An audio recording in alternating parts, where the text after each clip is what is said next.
اس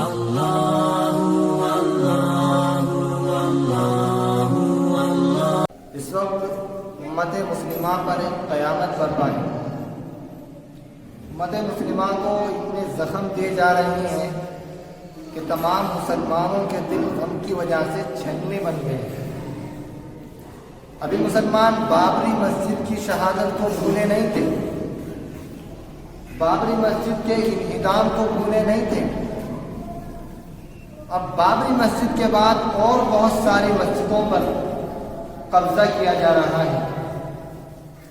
ابھی 2-3 دن پہلے عدالت نے یہ فیصلہ سنایا کہ گیان واپی مسجد جو وارانسی میں ہے، اس کے تہخانے میں ہندو فریق کو عبادت کی اور پوجا کرنے کی اجازت دے دی گئی۔ خبریں آ رہی ہیں کہ گیان واپی مسجد کے اندر بت رکھ دیے گئے۔ دہلی میں 700 سال پرانی مسجد تھی، اچانک 4 بجے آ کر صبح میں اس پر بلڈوزر چلا دیا گیا۔ مسلمانوں کے عبادت گاہوں کے اوپر روز بروز قبضے ہو رہے ہیں اور مسلمانوں کو اتنے غم دیے جا رہے ہیں کہ مسلمان اب اس کا تحمل نہیں کر سکتے۔ گیان واپی مسجد میں بتوں کا رکھنا یہ مسلمانوں کی وہ یاد تازہ کرتے ہیں کہ جب 1949 میں بابری مسجد کے اندر بت رکھے گئے تھے، اور اس چیز کو سپریم کورٹ نے بھی تسلیم کیا ہے کہ بابری مسجد کو 1528 میں میر باقی نے تعمیر کرایا تھا۔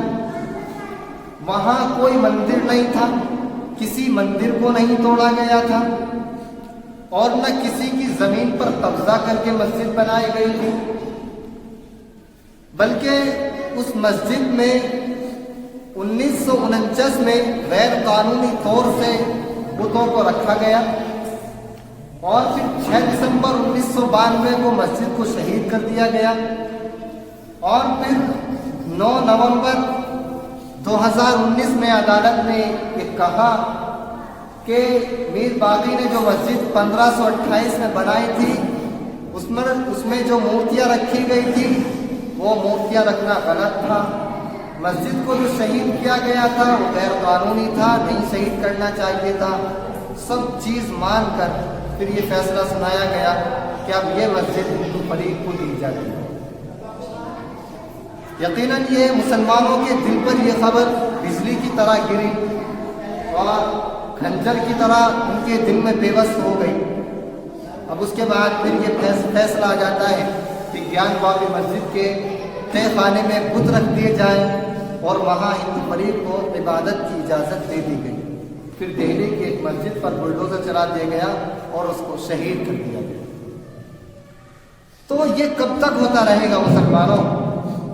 ان مسجدوں کو غیر آباد تو خود ہم نے کیا، ہم مسجدوں کو آباد کرنے کی فکر کرتے ہی نہیں۔ مسلمانوں میں اکثریت ان لوگوں کی ہے جو نماز صرف جمعے میں پڑھنے آتے ہیں، وہ مسجد کا دروازہ ہی صرف جمعے کے دن دیکھتے ہیں، ورنہ پورے ہفتے مسجد سے ایسے غائب رہتے ہیں، انہیں نہیں معلوم کہ ہمارے محلے میں کوئی مسجد بھی ہے، یا اس مسجد کو آباد کرنے کی کوئی محنت بھی کی جائے یا نہ کی جائے، کوئی خبر نہیں رہتی۔ اللہ تبارک و تعالیٰ نے مسلمانوں کے اوپر جو ہے حالات بھیجے ہیں، اور جو یہ حالات آئے ہیں کیوں آئے ہیں، ان کے ذمہ دار کون ہیں؟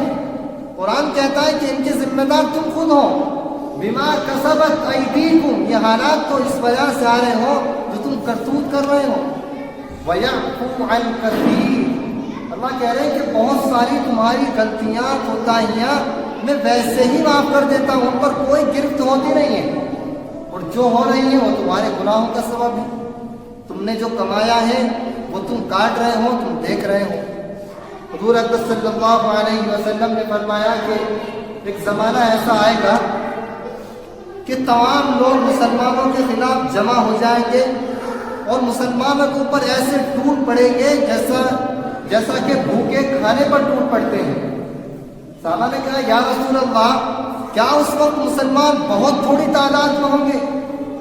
آپ نے فرمایا نہیں، اس وقت مسلمانوں کی بہت بڑی تعداد ہوگی، بہت بڑی تعداد میں مسلمان ہوں گے۔ آپ صلی اللہ علیہ وسلم نے فرمایا وَلَٰكِنَّكُمْ غُثَاءٌ كَغُثَاءِ السَّيْلِ، لیکن مسلمانوں کی اس وقت جو حیثیت ہوگی وہ اس کی طرح ہوگی جیسے پانی کے اوپر بے حیثیت بے وقت تنکے تیرتے ہیں. مسلمانوں کی ایسی حیثیت ہوگی، کوئی مسلمانوں کا وزن نہیں ہوگا، کوئی مسلمانوں کی اوقات نہیں ہوگی.